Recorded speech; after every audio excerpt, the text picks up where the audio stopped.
আমরা কি ইতিহাসের শেষ অধ্যায়ে দাঁড়িয়ে আছি? চারিদিকে যুদ্ধের দামামা, আকাশে বারুদের গন্ধ। যে ধ্বংসযজ্ঞ আমরা আজ দেখছি তা কি শুধুই রাজনৈতিক দ্বন্দ্ব, নাকি এর পেছনে লুকিয়ে আছে হাজার বছর আগের কোনো চরম সতর্কবার্তা?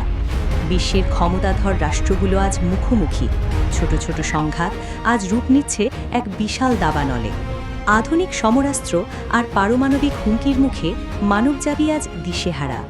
লাখো সৈন্যের সমাবেশ আর সীমান্ত সংঘাত ইঙ্গিত দিচ্ছে এক ভয়াবহ বিশ্বযুদ্ধের, যেখানে প্রাণ হারাবে অগণিত মানুষ।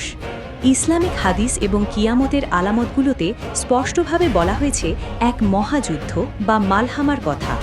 বর্ণনা অনুযায়ী শেষ জামানায় এমন এক যুদ্ধ হবে যেখানে পৃথিবীর এক বিশাল অংশের মানুষ প্রাণ হারাবে। এমনকি বলা হয়েছে প্রতি ১০০ জনের মধ্যে ৯৯ জনই ধ্বংস হয়ে যেতে পারে। একের পর এক জনপদ বিরান হয়ে যাবে, আর এই চরম অরাজকতার মাঝেই আবির্ভাব ঘটবে দাজ্জালের। কোরআন আর সুন্নাহর সেই সতর্ক বাণী কি আজ আমাদের চোখের সামনেই বাস্তবায়িত হচ্ছে? যখন বড় বড় শক্তিশালী দেশগুলো একে অপরের টুটি চেপে ধরছে, তখন মুমিন হিসাবে আমাদের প্রস্তুতি কতটুকু? পৃথিবী কি তবে তার শেষ পরিণতির থেকে ধাবিত হচ্ছে? সময় ফুরিয়ে আসার আগেই আমাদের ফিরতে হবে সত্যের পথে। আল্লাহ আমাদের হেফাজত করুন।